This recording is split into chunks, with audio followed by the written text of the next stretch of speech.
As I was growing up, as a young toddler, being surrounded with family and friends all the time who loved me and supported me and accepted me, obviously, for who I was and what I was, I didn't know and didn't even realize that I was different to everybody else. I mean, I looked different. I knew that. I'm sure I knew that. But I didn't think it was such a big deal because I knew that I was just like everybody else, just looked different. And I guess the first time where my mum tells me that I realised that I was different to everybody else was when I went to kindergarten. And on my first day, she said I just cried and cried and cried and didn't want to go the next day because all the kids would tease me and point their finger at me and laugh at me and reject me. And I felt very much alone when I went to kindergarten. And I always had support from my parents and my family always to just know that I was special. Everybody told me, Nick, that's okay, you're just special. I didn't want to be special, you know, I wanted just to be like everybody else. And as I went through school, I learned how to do things like everybody else, like write with my foot and type with my foot.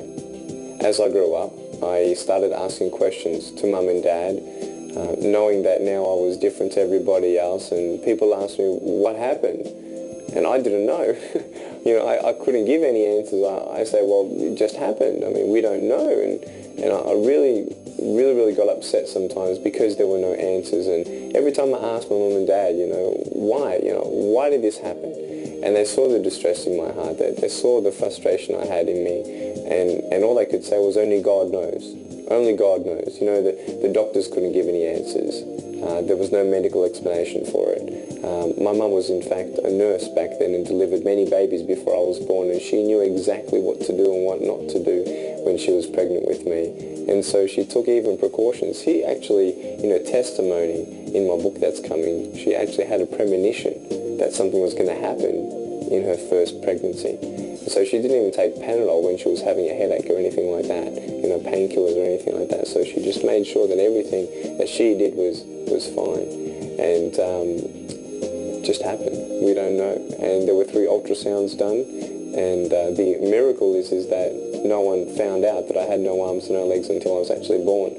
So in the ultrasounds, they just thought that I was in a particular position where they just couldn't see my arms and legs, but they believed that they were there. Because we take it for granted every baby is born with arms and legs. So when I was born, my parents' reactions were obviously just shock. I mean, they had no warning, and everybody was saying everything was fine, and they were expecting a beautiful, you know, young, healthy boy, which they did. They got a young, healthy, beautiful boy. I'm beautiful, but just with a few parts missing, and it was just such a great tragedy. Really, my parents back then were very strong Christians and are still today, and my dad was, in fact, one of the pastors of our church back then. And it was just such a really, really testing point in their faith as well. And not just their lives, but it was a big test for the church, you know, asking God why. Why would God let that happen? You know, if he says in the Bible that I formed you in your mother's womb, that he has a hope and future for everybody, then what was God thinking when he made Nick Vujicic? And it was just such a big thing. And to have a firstborn child, or a husband and wife, it is life-changing. But even more so when they have a disability, I believe it was just something that was, you know, that they just had a fear of inadequacy. You know, what are we going to do? What are we going to do with this boy? Is he going to, you know, what kind of life is he going to live? My dad actually initially thought that I was just going to die. But they found out that, no, I have everything else is working fine, and I was going to live. And they were going through many stages. Stages of denial, sometimes thinking, no, this is not this is not happening. You know, this is just a nightmare. You know, they thought that any moment now they're going to wake up from this nightmare. And my parents went to doctor to doctor to doctor and just tried to find out and trying to reason with this and trying to just comprehend what happened. And for some reason we want to have that comfort of just understanding the situation. And they were looking for an answer and no one had any answers. And there are many times in our life where we are looking for answers and we don't get them. Sometimes we will not get some answers. And this is where we walk by faith and trust in God. And my parents realized this, that, hey, this is my son and my own flesh and blood. And God has blessed me with this child. And he's going to give me sufficient grace to raise him with wisdom, with grace, with compassion, and with love, just as if I had arms and legs. Because God does have a reason for everything. But it took several months for them to come to that stage of peace and where they could fully commit all that I am to Jesus Christ and for his purpose.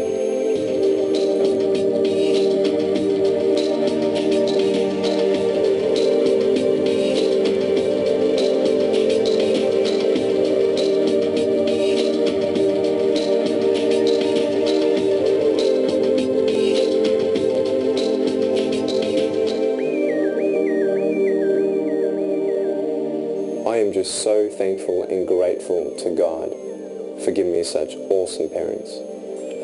Yes, he's been giving them grace. Yes, it's only because of him that they managed to overcome it and get through one day at a time. But I'm just so thankful that they are in my life, because if they weren't there, I would have given up a long time ago, especially at school. You know, when people did tease me, I was trying to find my identity at school and trying to find my friends. And see, a lot of people at first, when they see me, they don't know if I have a mental disability. They don't know to what extent they can have a conversation with me, what depth and all that sort of thing. So they don't know how to approach me. They sort of avoid me. But once I open up my mouth and they see that, you know, I'm just like everybody else, they warm up to you. And you just, you know, crank that smile up and they're like, hey, you know, this guy's cool, sort of thing. So basically my parents, when I was discouraged at school, my parents just encouraged me to just talk to people, because that was the key, to show everybody that I was just like everybody else. And it was very hard. It was very hard to at times take that leap of faith, take that courage, and I believe that's only by the grace of God that I had that courage to step out and just make friends and you know, try to blurt out all the negative comments that were coming in day by day. And I know how it feels to be put down by people every day. But I also know how impacting some people's encouragement was in my life. And that's why I have a passion today to reach out to the youth, primary school and high school, to not judge those. And I mean, even as adults, we judge people, you know, we stereotype people just by the way they look. And it's wrong. It's wrong. You know, Jesus died for them too. You know, God loves them as much as he loves you. Why should we put anyone down? It's not right. And it's not how you look, it's who you are. And that's what I've seen in my life. And that's the truth. That God looks on the inside, that he has a special plan for each and every one of us. And the last thing I would hate to know in my life is that I was teasing somebody and that my words crushed them. You know, we just joke when we're teasing at school, when we're teasing people at school, we're just mucking around, we're just kidding. But deep down, we know how hurtful it can be.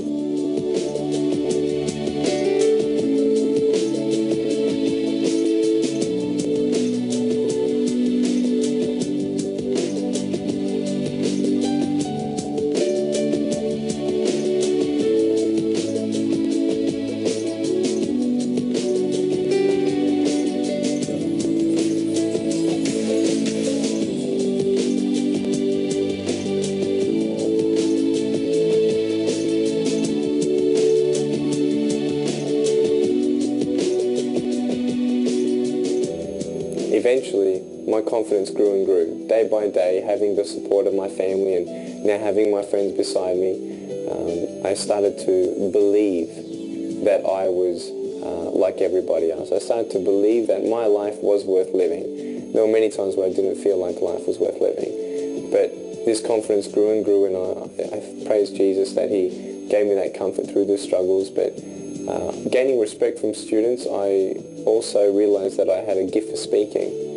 And a lot of people looked up to me in many ways.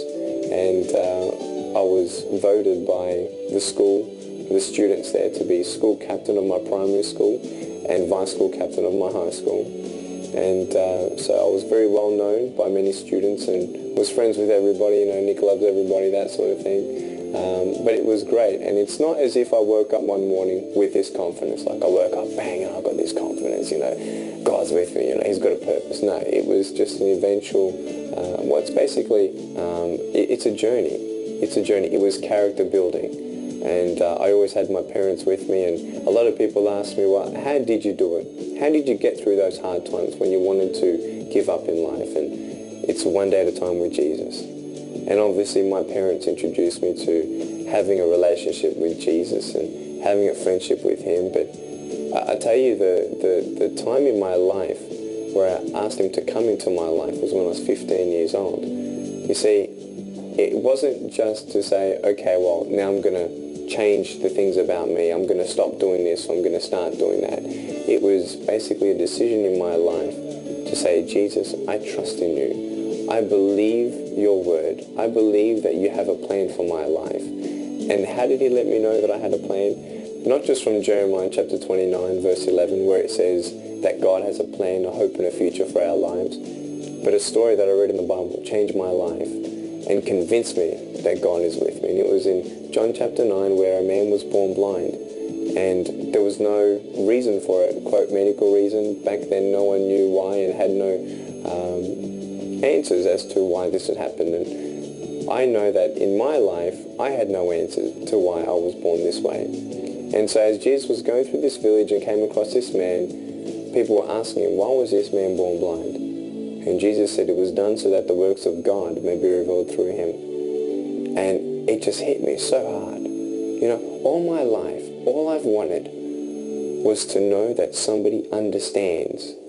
Just someone knows what I'm going through.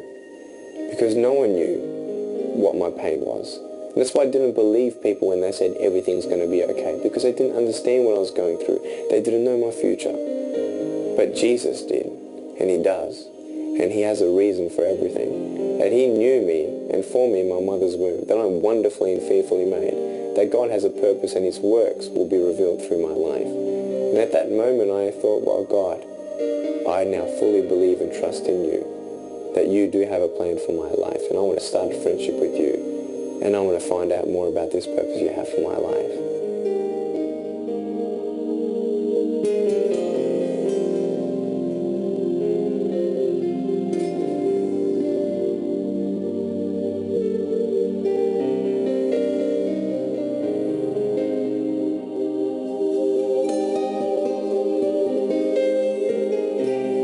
And so when I said this prayer to Jesus, Jesus, forgive me of all that I've done wrong, and I thank you, Jesus, that you died on the cross for my sins, and that I have a hope and a plan in you and a purpose. This peace just flooded over my heart, because not only was I very burdened with the disability that I had and the situation that I had, but I was also burdened with much guilt in my life. We've all done something wrong, and I always thought of God, obey the 10 Commandments, and you got to stop doing this, and you got to stop doing that, a God of regulations and rules. But it's not that. It's when you decide to live for him, and he changes you bit by bit, and you don't want to swear anymore. He changes your heart.